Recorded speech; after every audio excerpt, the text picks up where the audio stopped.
ખંડણીનો વરઘોડો નીકળવો જોઈએ, કારણ કે 2 કરોડની ખંડણી એટલે તમે માની લો।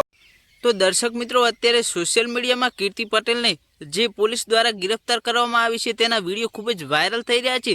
ત્યારે મિત્રો કીર્તિ પટેલે જે ખજૂરભાઈ છે, વિશુ રાજપૂત છે, દેવાયત ખબર છે તેવા મોટા સોશિયલ મીડિયામાં નામ ધરાવતા લોકોનો વિરોધ કર્યો હતો અને મિત્રો તેણે એક વિશુ રાજપૂતનો પણ વિરોધ કર્યો હતો। તેના લઈ મિત્રો વિશુ રાજપૂત અત્યારે ખૂબ જ ગુસ્સે થયા છે અને પોલીસને મિત્રો કહ્યું છે કે આવા લોકોનો તો સરેઆમ વરઘોડો કાઢવો જોઈએ, કેમ કે આ એવા લોકોને બદનામ કરે છે કે જેઓ મિત્રો નામ ધરાવે છે એવું વિશુ રાજપૂતનું કહેવું છે। મારા ભાઈઓ, જે આ વિડીયો છે તે સોશિયલ મીડિયા આધારિત છે, આની અમે કોઈ પણ જાતની પુષ્ટિ કરતા નથી। અને મિત્રો અત્યારે જે અમદાવાદમાં સુરતની પોલીસ દ્વારા કીર્તિ પટેલને ગિરફ્તાર કરવામાં આવી છે અને એ પણ મિત્રો 2 કરોડની ખંડણી માગવાના લીધે મિત્રો અત્યારે ગિરફ્તાર કરવામાં આવી છે અને અત્યારે કીર્તિ પટેલ મિત્રો જેલના હવાલે છે। તો મિત્રો આ વાતને લઈ તમારું શું કહેવું કોમેન્ટ કરી જણાવજો। વિડીયો ગમે તો વિડીયોને લાઇક કરી નાખજો, ચેનલ પર નવા આવે તો ચેનલને સબસ્ક્રાઈબ કરવાનું ભૂલતા નહીં। મળીએ એક નવા વિડીયો સાથે।